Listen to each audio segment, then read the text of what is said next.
Welcome to the Asset Revolution podcast, where each week your hosts from Arbor Digital provide educational opportunities for financial advisors and individual investors to gain knowledge in this emerging powerhouse that is digital asset investing.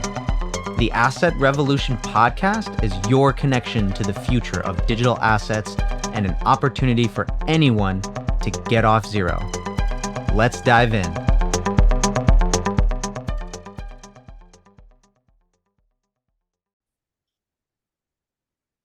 Everybody, welcome back to the latest edition of the Asset Revolution podcast.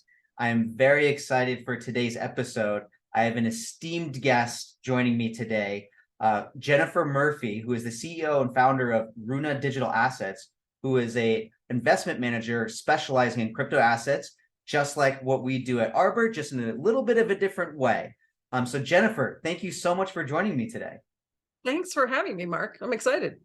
Yeah, I know we've been wanting to get you on. We had Alex, who is a team member of RUNA, who we had one of our best episodes talking about risk and the thought process of engaging with this space and getting excited about this space. Trying to bring a lot of the good things we do have in traditional investment management to this space. Now, I'm really happy that we have you on the guest or on the podcast to dive into leadership, going from how do we make that leap into the crypto space, coming from what you had a very, very robust background in your former traditional life, is what I'll say. So really want to get into the dynamics of that. And then we're going to get into your crypto journey. But to start, I'd like for you just to introduce yourself a little bit to the audience. Great. Well, I began my journey, Mark. I had, when I was graduating from college and looking for a job in the investment business, everyone wanted someone with experience, of course. After many informational interviews, I was sitting in the office of a woman at Legg Mason, and her boss popped by the door and asked her something and asked who I was. He asked me to stop by his office when I was leaving, which I did. And he sort of impromptu interviewed me. And one of the questions he asked me was, "What's your favorite book?" My answer was Zen and the Art of Motorcycle Maintenance at the time. This was a hot book when I was in college. And he asked me how often I'd read it. I, as it happens, I had read it 7 times at that point. And that was why he offered me a job. And that man turned out to be Bill Miller, who at the time was a sort of very successful and up and coming, sort of becoming known manager, U.S. stock manager of mutual funds, and later would become one of the best known managers in the world. I didn't know that at the time, and neither did he, but I was really happy to have a job offer to work in the U.S. stock market. And that began my journey in working in asset management in primarily in United States based companies, but with global scope. So I worked with Bill at Legg Mason for several years until I went back to business school and spent some time in consulting. And I returned to Legg Mason in a variety of roles over many years, one of which was working with Bill again. So I've spent really asset management has been the focus of my traditional finance career. But Mark, could I tell you a quick story about my experience with Bill? Which I think we love stories. Yes, please dive in. So when I was the second time I worked with Bill, which was after business school and consulting, I was his CFO at the time, but I had a front row seat to his value investing approach to internet stocks. He was a very early investor in Amazon and still is an investor in Amazon. One of the few people that's owned it the entire period. But in 2004, he was one of many Wall Street managers evaluating Google. Google was going public at the time. Sergey Brin, one of the founders of Google, was managing their approach, which was a little bit different. They did a Dutch auction, which is not the usual sort of IPO structure. Mm-hmm. But Google was a well-known search firm at the time, but there were questions about how they would monetize search. I mean, this seems like crazy that was a question, 20 years ago, but it was a big question. So for several of those reasons, as it turned out, Google went public, and the only two institutions on Wall Street that invested in it were Bill and Fidelity. Everyone else passed. So since that Wow. time, I think Google's up maybe 1,000 times or so since then.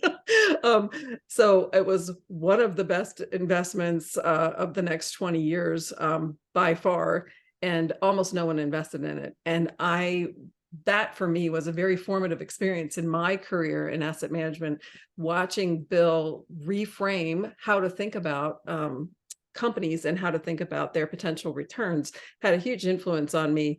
And how even something like Google, that was well established at that point, well known, highly regarded, and that almost everyone got it so wrong in terms of what its appreciation potential was.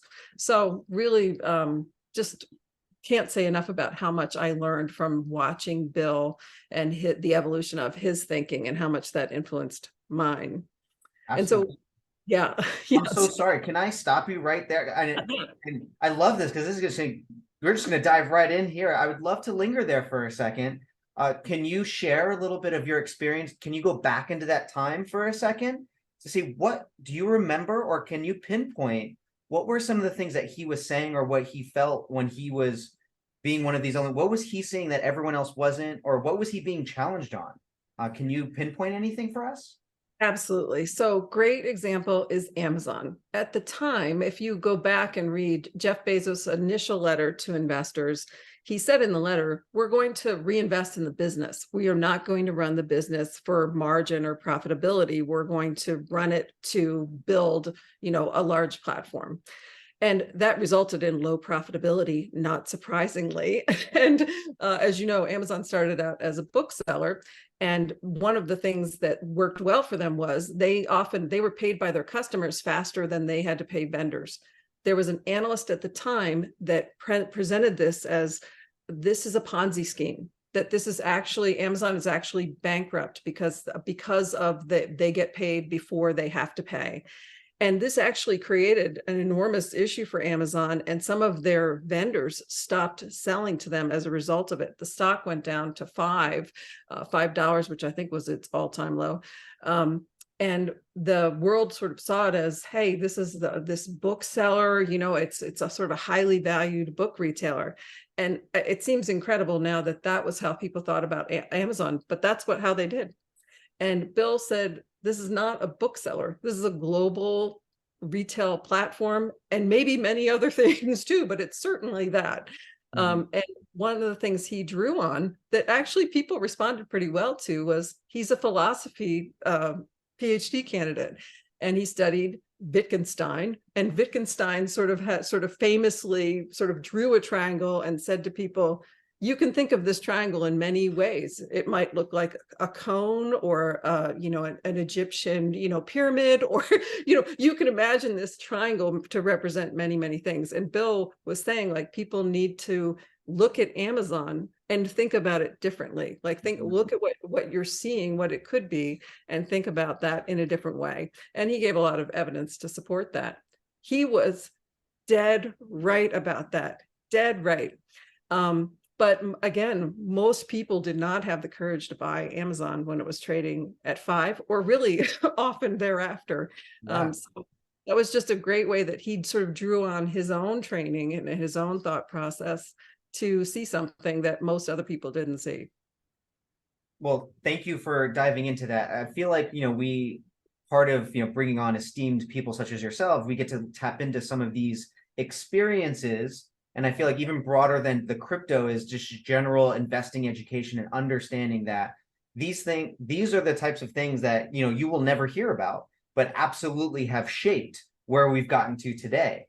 And so I think we see a lot of that mimicking and symmetry in terms of in the crypto world, where we see a lot of, people saying it's a Ponzi, and, there are a lot of things, and I'm not going to get into those things, but just reframing the mindset. And that's where we do have these traditional frameworks at which we see investments, we see the market structure, and we see how things should go. We apply these words like should and could, and this is what should happen. But if we just step back and we think a little bit differently, what opens up is, oh, you know what? I see this now in a different way. So that's, I think, what I'm getting from that was that his ability to step outside of that while still not ignoring the traditional frameworks and still providing evidence, but then being able to look at it in a new way, in order to be able to be open to even possibly get it right. And I think that's where a lot of people are missing it. And we see that not just with crypto, but AI and all these other tech. And we've seen that in tech throughout.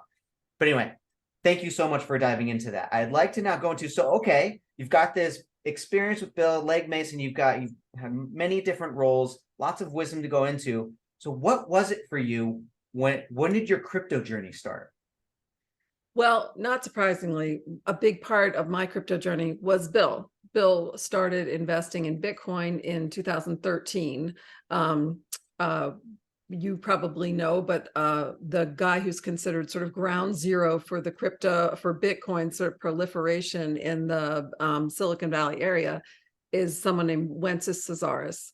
And Bill met him at an event, and he convinced Bill, you should put 1% of your assets in Bitcoin. And Bill did. Now, he told an audience of 350 people they should do this. And I don't know how many followed him, but I don't think many based on what happened subsequently.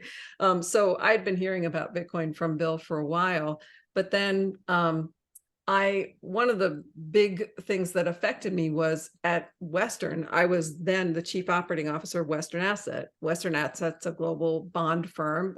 Western trades all sorts of fixed income and derivative securities globally, and foreign exchange.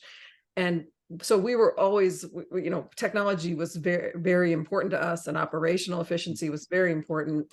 So we were looking at the digital ledger technology, big blockchain technologies, as a potential solution to some of our the things that don't work very well in fixed income operations. And we actually built with IBM. We didn't build them. I didn't build anything, but we, worked with IBM. We hired them to build applications for us. And as part of that being, we're sort of in the mix with companies like JP Morgan, who are investing heavily in similar ideas. And we actually participated, Western Asset did. We actually bought the first fixed income security that was issued on a blockchain infrastructure through JP Morgan. It was the National Bank of Canada issued a very short dated security, and we were one of the buyers. But the thing, Mark, that was so interesting to me was, and I've had this experience myself, the portfolio managers who bought the security, they actually entered the trade into the blockchain infrastructure, because, as you know, on the blockchain, everything happens instantly. So there's no need for anyone else to be involved. And so when the time came to make the trade, the portfolio managers got on the system, they entered the trade, and it settled instantly. And for the first time, even though we had been talking to them about this for months, they were excited about participating in this transaction, but they all walked out of that room and they were saying, like, oh my God, if the whole market worked this way, can you imagine what we could do, or how that would change the structure of the market, how that would change everything? And we were like, yes, we can. But I've had a similar experience with technologies where it's really, you can hear about it, or it sounds like maybe interesting, possibly, or maybe even not. But then you experience it yourself, and that's when it really, it really drives it home. So there's that fear, or going into the unknown, that uncertainty, like, will this work, or am I at risk for this? Like, I think that's what we hear a lot. Yeah. So, but when you actually do it and execute, and all 10 fingers are still attached, and all the numbers show up on the other side of the ledger, and then you access it and you go through, like, okay, I made it. I went through the time teleporter, and my whole body is intact. It's like that light sounds like that was a similar light bulb moment that happened. Yes, exactly. And and it helped me understand too why there was so much sort of skepticism, or we'll just wait and see everywhere, even though we felt like this technology has a lot of potential. But we couldn't understand why there was so little, sort of movement towards it by the large companies. And can you go into, just for a quick second, is that like on a public distributed ledger technology platform, or was that on a private? Because you mentioned settling through JP Morgan or an IBM, something they built. So did they build something specific for that? Can you make a distinction just to help the audience? Yes, it was a private digital ledger, Mark. So JP Morgan had developed its own internal systems that were privately managed. This was not a public blockchain. It was permissioned only. It's not transparent. Only the participants could see the transactions on the ledger. And all that was very deliberate. I think JP Morgan, I'm sure you know, Jamie Dimon is very skeptical of Bitcoin, but he's not skeptical of blockchain. And JP Morgan has done many things, including develop their own coin, the JP Morgan coin, that can be and is used by their global network of banks to settle cross-border transactions. Again, but all permissioned and private. So, but still sort of demonstrating the power of that technology. So that's how it happened. Wonderful. Thank you for making that distinction and helping the audience there. So take us through. So when was this? So it sounds like you were in and you knew the potential. Like, take us through now the next stage of your journey there. Well, that was in 2018 when we were building applications and doing this transaction with JP Morgan. And I was, as I said, I was the chief operating officer at Western Asset, and that's a broad set of responsibilities. It includes operations and technology, but lots of other things too. And all of those areas, of course, require attention. So, so I had, I was in my mind, I believed there's so much of the world is going to be impacted by crypto and digital assets. And it was important to every asset manager, but my job really didn't require me to spend much time on that. And so increasingly, I became convinced, like, this is, I think, the most important thing happening in financial services, maybe the most important thing happening in anywhere, but certainly in financial services. And I want to spend 100% of my time on it.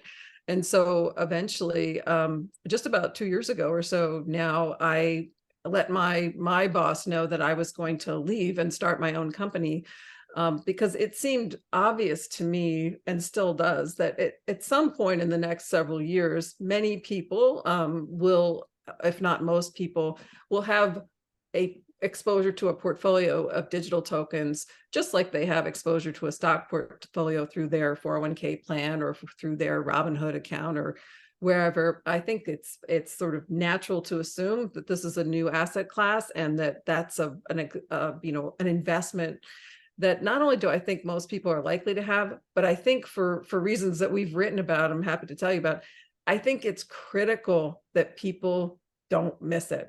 I think that's one of our big motivations, is even more than bringing on people as clients, is just convincing them, don't miss this, because it really, really is going to be important. Absolutely. And I think I'm really happy now that you dove into that story with Bill and you went into your experience before, because I feel like when you have some wisdom from that experience, you then can see the connections to something like this. When you see something that's going to have that type of impact, again, there's always going to be the next big thing, right? Like, we're seeing that play out with AI, right? We're going to see something else with quantum computing in a few years from now, maybe even sooner, who knows? But there's always going to be that next thing. But it sounds like there's kind of things that structurally, like within the fabric, and I think there's this convergence. There's this convergence of a need of updating the financial infrastructure, and that's where it's really interesting seeing, the macro scene play out and how our financial infrastructure on a global scale operates, seeing that in real time and seeing what's happened over the last couple of years. And then you have this technology that's been there, but now it's like there's finally that convergence finally meeting now, like, okay, you know what? Maybe this infrastructure is due for a little bit of an upgrade. Maybe working on 1980s, 1990s built software and physical tech might need a little bit of upgrade. And I think that's where, is that where that kind of comes from, that don't miss that opportunity? Is that where that comes from? Yeah, I think the best way of probably explaining it is I think two things. One is, you're probably familiar with this research, but there was research published in 2018, I think, and it looked back at 90 years of US stock returns. And it showed that after that 90-year period from 1926 to 2000, 16, that there was over $25 trillion. No, I'm sorry, $35 trillion of value created. But what's surprising in that is more than half of that value, that 35 trillion that was created by a small number of companies, by 90 companies out of 25,000. So if you didn't have exposure to those 90 companies, you would have missed out on more than half of that total return. 5 of those companies, the top 5, represented 10% of that entire return over that entire 90-year period. Yeah, so it's what some people call, when you think of a normal distribution, normally the tails of the distribution become smaller and smaller. But in stock returns, there's too many companies, more than you would expect in this high end of the distribution. It's called a fat tail. So stock returns have fat tails. So that's one of the reasons passive works well, is it maximizes your opportunity that you probably own those things that are going to do well. That's one reason passive has done well in US stocks. We think crypto will mature similarly, where there will be a small number of digital assets that drive enormous returns.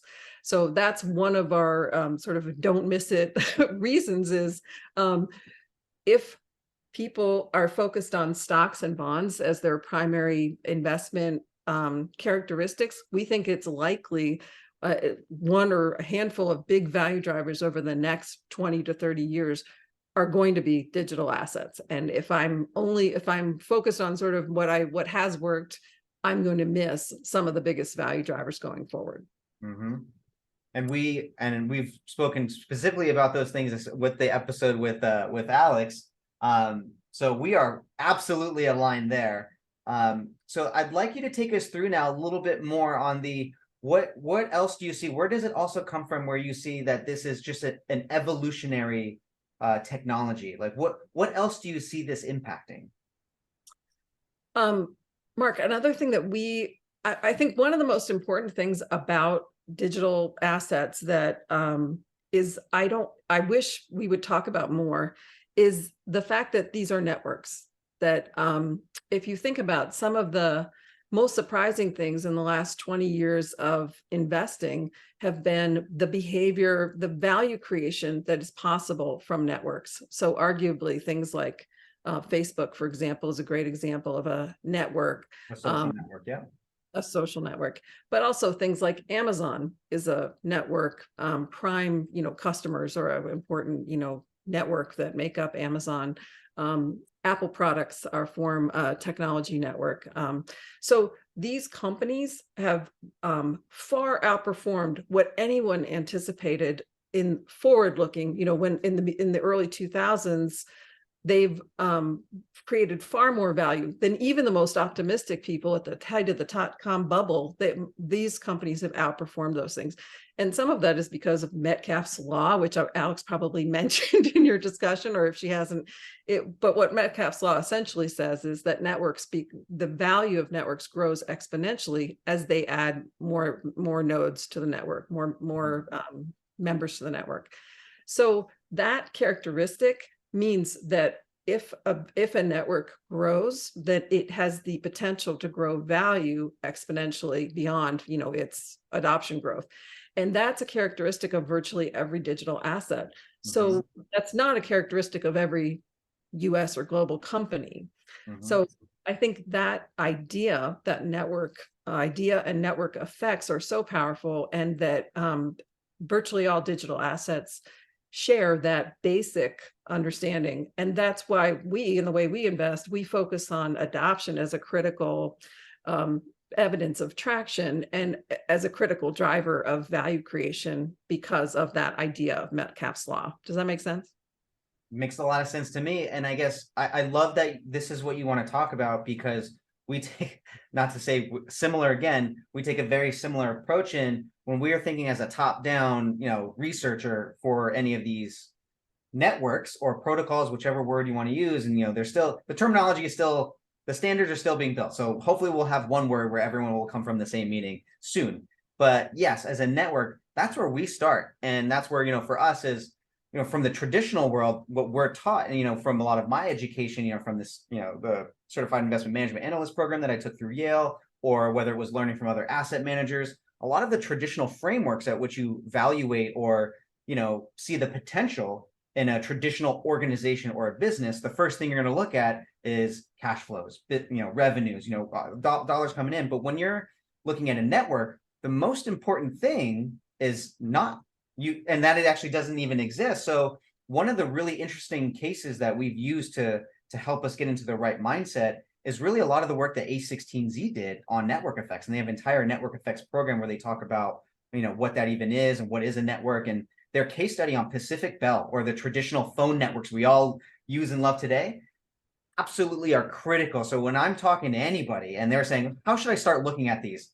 That's the first place we send them, is start learning about network effects, Metcalfe's law, users, community, power structures, those types of things, because we think those are, and you think about any human network, right? Think about, organized religion, or, sports teams, right? This is why sports teams are an easy, or gaming, or all of these things that, people kind of scoff at a little bit.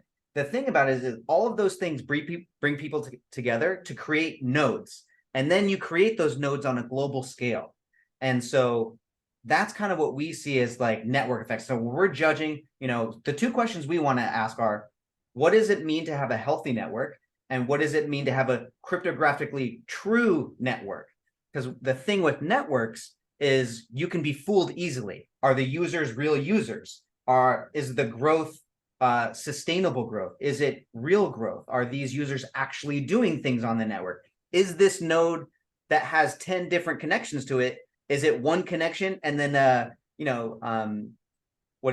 made up other 9 connections, or is this 10 real connections? Those are the things we obsess about when we're looking at all these networks. So I'm going to stop talking now, and I want to hear, do you guys view this? Are you seeing similar things? How do you guys see that?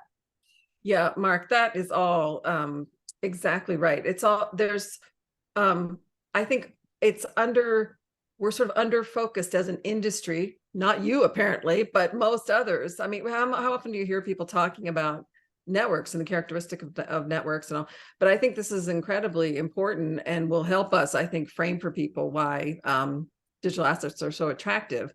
One of the things that we've been thinking about is this book linked by, I can't pronounce his name, but Barabasi. This builds on, you're probably familiar with, and our viewers are probably familiar with 6 Degrees of Separation. Duncan Watts wrote a book called 6 Degrees that is a sort of early work about networks, and this book linked sort of builds on that. But one of the points that he makes is that networks, all the things you just mentioned, social networks, political networks, even cell biology, technology networks, of course, they all have similar, depending on their network structure, they have similar behaviors, they have similar laws that govern them. And so I think to be a student of those things is really important to be in our roles. I'm not sure it's important for the sort of casual, digital asset investor. I think you can keep it pretty simple. But I think for us who are investing in digital assets, I think those kinds of thought processes are really important. And like one illustration I can give to sort of bring it alive a little bit, I guess, is one nature of networks that are growing and where the nodes in the network have different levels of fitness, or they're sort of, you can think of them as they some serve customers, more compellingly than others. For example, in a network like that, where there's people, where the nodes are different and there's growth, the early nodes, the early entrants have a huge advantage. They're almost certainly going to add nodes, add adoption, add users more quickly than later entrants, unless those later entrants are so much better. They have to be, the bar is so high. And so for us, the way we think about that, there are a lot, as there are many tokens that sort of come onto the scene, every month it seems. And that's important. And some of them are, and I think will be really important. But for us, for the way I think about things, the bar is high. I think those things really have to dominate in order to break through just the advantage that an early node has in the network. Does that make sense? Oh my gosh, yes, and total. I got goosebumps right now because we don't get to like you mentioned, not a lot of people talk about this, so I don't get to nerd out on this a whole lot. So we're gonna nerd out some more on that. Absolutely, we totally agree, and I think you've seen that actually play out. And we can scream it as loud as we want from the rooftops, but finally we're seeing certain things happen. I think even just Ethereum staking is a prime example you're seeing play out right now, right with that. And I think when it comes to understanding a network in coordinates with what a public blockchain is and like what the value proposition for a public blockchain is, what is the product they're selling, which is blockchain space, and um, the early entrants, absolutely. So the one of the biggest criticisms we get, and which I'm sure you guys probably get too, is what's going to stop another entrant from just having the backing and coming in and just completely wiping out others. Well, if you understand how network effects happen and you understand how nodes and security and the technology operates, that exponentially gets harder and harder and harder the longer this technology goes. And so Lindy effect is also something really important. I'll throw that out there for anyone else who wants to go dive deeper on that. So that's something that's essential to our research as well, is what type of Lindy effects. Because again, what we get is, once you start investing, which I would love to hear your experience on this, is, everyone's going to come to us with the next big thing. Mark, I just found this great network that's so great. They're gonna put all the ones that you got in your portfolio out, and I'm like, great, tell me about it. And then you go do some research. You have some we have a lot of partners. That's not just us. We need the partners because we're financial people. A lot of this tech stuff is new to us, but we're open minded and learning. Yeah, absolutely. Just hitting back to that Lindy effect, that defensibility, that anti-fragility that happens. That's why early is really important. And then it's important to showcase the journey of it becoming that. Like when you can watch a graph of Ethereum's network effects over time, not the growth of just wallet connections but just it's actually mind-blowing to see. It's like, oh, okay. And it goes back to the thing what we look at is network health. That's great. I'd love to see your next blockchain. Let me see how healthy it is. Mhm. But anyway, sorry, I'm nerding out. What else are you guys looking at? Tell me more. Well, Mark, I have so many thoughts, but the one thing that comes to mind is Uniswap. I think, Uniswap's a great retort to those who tell you, hey, the next great new thing is coming out. SushiSwap came out of, was a fork of Uniswap, and it had better tokenomics. It seemed more attractive. There was all sorts of arguments, and it looked early on like it was going to succeed wildly. But Uniswap responded, right? They introduced a new version, and they're an earlier node in the network. They have high liquidity. They are relatively fit in terms of relative to other exchanges. And as that difference, that sort of SushiSwap sort of ability to really challenge Uniswap at first looked like, hey, there could be something here. And that sort of relatively quickly devolved into they'll be lucky to survive, I think. And there are other challengers too. But I think that's a really good example of people may be bored by Uniswap, but it's a really powerful platform that's still growing. So I think Uniswap's really interesting. One of the ones I'm sort of puzzling over right now that I don't have an answer for is the OpenSea Blur experience. So, and I know you know this, Mark, but just to sort of quickly review the facts, OpenSea is or has been the dominant platform for NFT trading.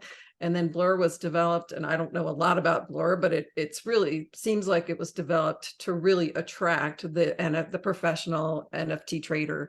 And it's optimized for that. It does that really well. And now you have a situation where this new entrant sort of quickly overtook 40 or 45%, something like that, market share of NFT transactions, and usually dominates OpenSea in terms of number of transactions. So I think that's interesting. One of the things I'm wondering is, what are the value of those networks? What's the value of a network of professional NFT traders versus the value of a sort of a broad OpenSea that will likely attract users globally over the next 10 years and represents a platform that could offer lots of other products and services to that global network? So I think the jury's out on that, but I think that's an interesting sort of challenge to a an early entrant like OpenSea. Yeah, and that, I mean, that then makes me think about, so what are the things to pay attention to in order to understand those dynamics? And that then goes into, these networks are governed and brought together and managed very differently than in a traditional, like, again, so using the Pacific Bell or traditional, phone networks we use today, those were organized in the way of a traditional company, so to speak, and I'll speak specifically within the US. These networks manage human capital and bring together the ideas and the technology in a completely new way. And again, the economics are completely different, again, because most of them have their own tokens or some sort of DAO or some sort of treasury within the DAO, or there's another, insert name labs that's attached to it, that's a traditional company. So it then makes me think about the governance structures as to that. So if you want, I would love, and that's another thing I think which you said earlier, which was really good, is a lot of people that, what people don't talk about but are really important to these networks is governance. So I guess, what are you seeing there in terms of governance? What have you all learned about governance and about how these networks evolve over time in relation to that? Well, the one of the things that got me so interested in blockchain networks in the first place was their ability. It seemed like, what, I'm sorry, I'm skipping around a little, but one of the criticisms of the current, like what we call Web 2 companies, like we mentioned them, Facebook and Google, et cetera, is they have relatively few employees for the market capitalization of the company. So there was a concern in the United States economy and global economy of, geez, there's these enormous new companies that really don't employ a lot of people. And I think digital assets, digital networks, sort of take that to a next level where there's even fewer employees are required, and incentives are used to really to organize all the different players in real time based on what the current need is of the network. And I think that's such a powerful idea. And I do think Bitcoin is the best expression of that currently. I think, it's sort of trite, but people talk about it. No one, there's no CEO of Bitcoin, no one runs the network. And yet it's the largest global network. There's enormous resources and computing power that organize themselves every day. You remember back a short time ago when China banned all Bitcoin mining. It was half of all global Bitcoin mining, and the network recovered, almost seamlessly.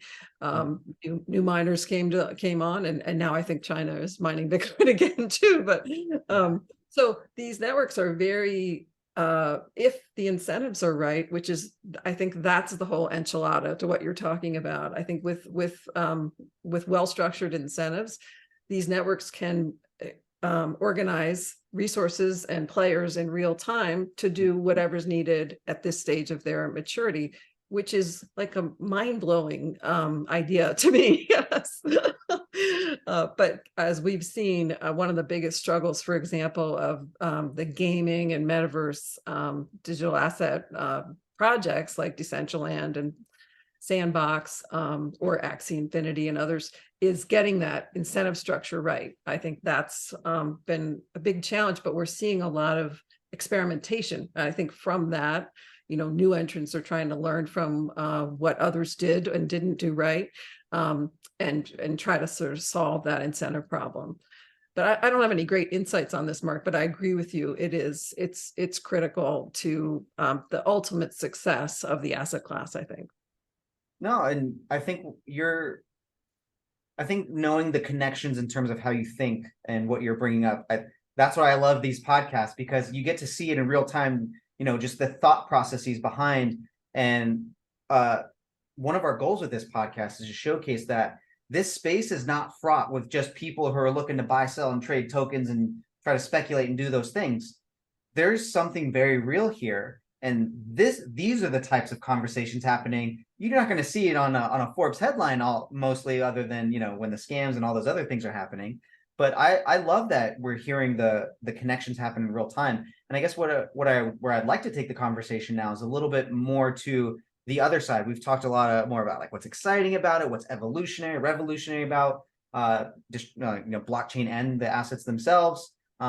Take me on the other side though. So what are you seeing that maybe causes a little bit of concern for you guys? What do you see as the critical things where those kind of feelings come into play? Well, there's no shortage of those things, is there, Mark? But I would mention one of the things I've been thinking a lot about. It's inevitable that artificial intelligence will come up in this conversation, right, Mark? But one of the things I've been thinking about is the Gartner hype cycle, which you're probably familiar with. Just to review it quickly for anyone. Take us through it though, yes. Yeah. Gartner sort of developed a description of sort of a stylized way that technologies often emerge and mature. And so usually there's some event that sort of introduces, sort of launches the technology sort of into broader consciousness. And then that sort of climbs a hype cycle where you reach a peak of hype where the expectations are very high. And this all sounds familiar for me in digital assets, but where this is going to change the world and it's just the most important thing ever, etc. And then inevitably that builds up very large expectations. And then some of the realities are encountered. Some of the things underperform or it takes longer than expected. And so those things inevitably can't meet the very high expectations. And they reach a trough of disillusionment where many people who were part of the hype cycle now believe maybe it isn't as important as I thought, and maybe it isn't something that we need to prioritize, etc. And then there's something called the slope of enlightenment, I think it's called. There's sort of this long path, which is a very positive path of some of the early entrants who stayed the course, figure out what really works, how this technology can be applied, and importantly, how it should not be applied. Yes. What's not a great use case or way to use it. And then that eventually sort of draws in everyone else, not the early adopters, but sort of the mainstream adoption, because the risk that you mentioned early on, of how am I going to use this? Am I going to get burned? And all that risk is sort of greatly diminished. And then you sort of reach a plateau of, adoption of the technology. So one of the things I've been thinking about is I think there's a great argument that crypto is in the trough of disillusionment right now. And AI has really, I'm not sure where we are in the hype cycle for AI. Maybe it's more mature than I think because AI has been a thing for a long time, but I think it's somewhere in that climbing of the hype cycle, I think, and rightly so. I think it's incredibly important technology and will be as impactful as people think, but I think we're likely to go through some disillusionment and some disappointment as things goes on. But what you asked me what I'm worried about, one of the things I'm concerned about is just that in this trough of disillusionment for crypto, that we may lose some of the great talent and the great conviction, that we may lose the time that we need to sort of get to that real use cases, real traction, real understanding of what the technology can do. I'm worried about losing the time to get there, and related to that regulators will sort of use this trough to crack down and really discourage the use of the technology because it's been disappointing. Does that make sense? Mm-hmm. Yeah, I'm following. Yeah. So that's one thing I'm concerned about. And I mentioned regulation. This is, I think, the biggest risk. We know, we've been writing about it. Everyone, I think, in our business is appropriately focused on it, but the United States seems to be taking a unique and uniquely negative view of digital assets relative to other jurisdictions around the world. And that's really importantly bad for digital assets because the United States is really a powerhouse of driving development and adoption of digital assets. And so that's the thing we're most concerned about, is the impact of that regulatory environment. And it's more negative than we ever imagined. And I think that's the most significant risk that digital assets face currently. Yeah. Well, we are right beside you in those fears. And our co-founder Matt Kolesky, who's our compliance officer, we both are still registered fiduciary financial advisors. For us, yeah, it's got to start there. And it's hard not to be a little discouraged. And we think about it every day about what it's going to take for us in order to stay in this space, to be one of those first players and still make it through so we can go along that. And I think that what really encourages us, though, is that one of the unique things about this space is that the demand for it wasn't driven by JP Morgan saying, hey, I need a better settlement layer. Let me go build Onyx and let me go work with a couple other players and let's go build this settlement layer on a blockchain. It's been really driven by those people who you mentioned, who adopted Bitcoin from a very early stage, who then went out there, and then retail got involved, and then retail got involved with the buy, sell, and trading. And so this is a very retail driven demand that, for us, when you see that level of demand, this isn't anecdotal demand. This is, we're talking, from millions and less than $1 billion market cap to what we see today, to hovering around, 2 trillion, on a good day. That's all driven by retail so far, maybe with some institutional now sprinkled in there, but largely by retail. And so that's where we get a little more encouraged, because that isn't stopping. And when you see all the studies happening, we just recently did a webinar on the next generation investor and the wealth transfer that's happening from the baby boomers and the Gen Xers, and the millennials all the way down are all demanding and continuing to demand access to digital assets or access to new technology, with digital assets being the number one thing for them as they see. And so for us, that's what gives us a little more encouragement, because we have to go meet clients where they are. And that's where I think you've taken up the mantle. You and the team over at RUNA have taken up the mantle along with us and others in this space. So shout out to everyone else who's also building in this space and trying to help people do this in a more disciplined way.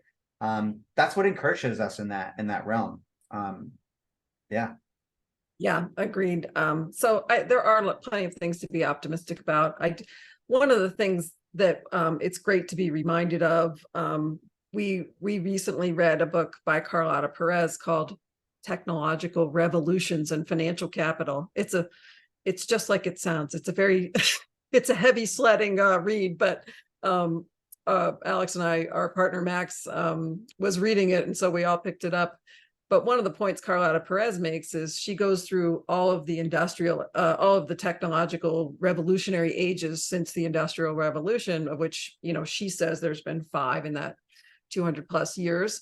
And she makes a good case that we're about to embark on the next one. Mm-hmm. And one of the characteristic moments in a revolutionary age is when things get overheated.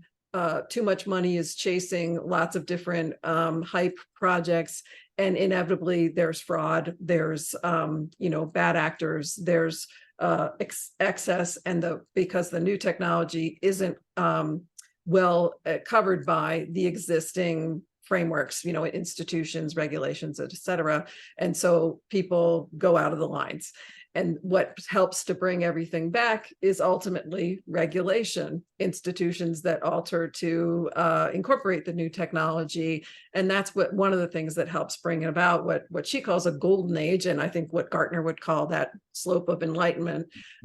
So I think this is an expected part of the evolution of a new technology like digital assets. We'll probably see the same thing in AI, same kind of dynamics. And the regulation that comes ultimately will benefit us all. I think we've all been saying that, but it does need, in my opinion, and I think everybody else in the industry, that regulation needs to be modified to suit, digital assets to address them. And again, most jurisdictions in the world other than the United States have come to the same conclusion. So I think it will take a change in leadership at the SEC to get a different posture there, but I hope it comes sooner than that.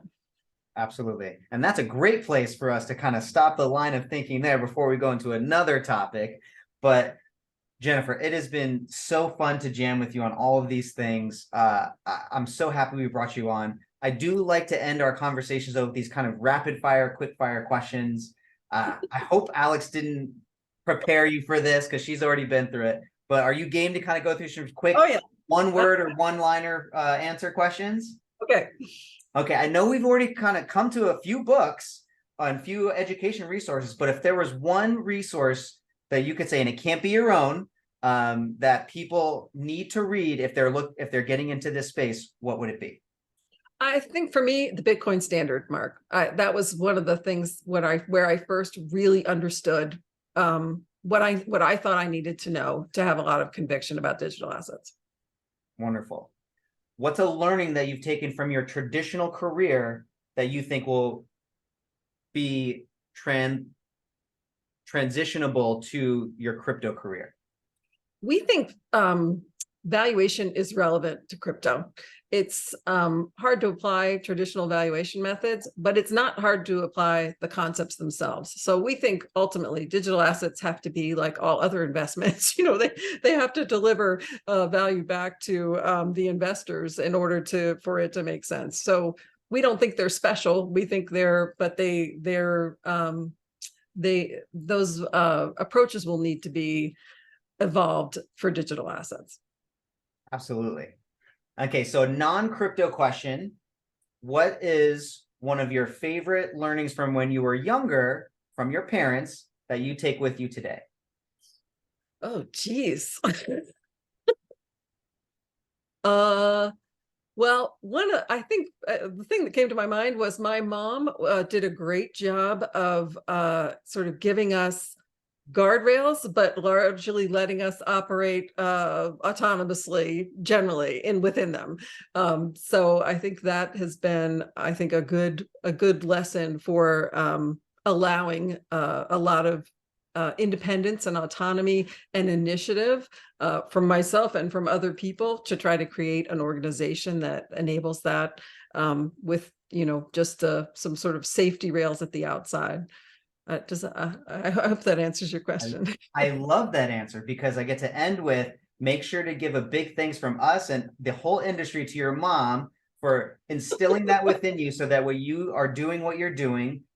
We love everything that Runa and you specifically and the team bringing such a disciplined voice as well as a lot of content and learning and education to help people be ushered into this space in a much better way.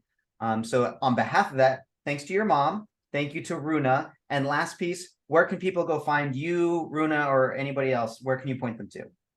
RunaDigitalAssets.com, Mark, is the easiest place to find us. And I just want to say we're really enjoying what you're doing. Your podcast is great. I love listening to it. And so I'm really happy to be part of it. Well, again, that means a lot coming from you. We'll have to bring you all back again for a joint episode. Can't wait to see how both you do, how we do, how the space evolves. But Jennifer, thank you again for joining us. Thanks a lot, Mark. All right, everybody, be sure to tell somebody you care about them, and we'll see you next time on the Asset Revolution podcast.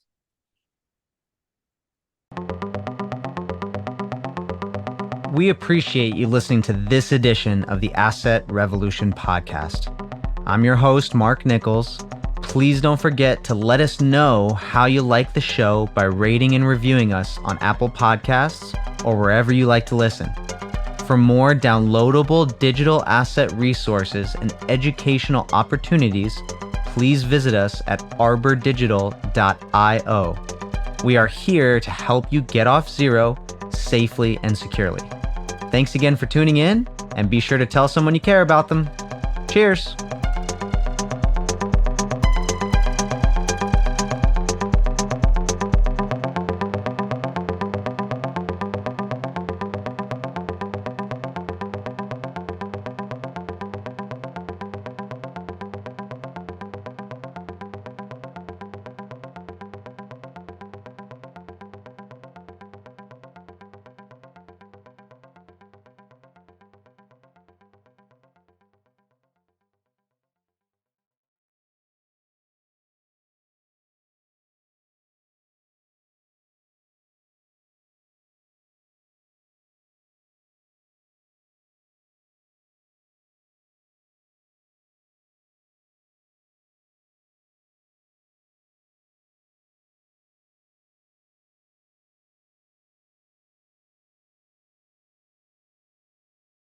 financial advisor, unless you're under contract with or actively speaking with Arbor Capital Management or Arbor Digital, a division of Arbor Capital Management.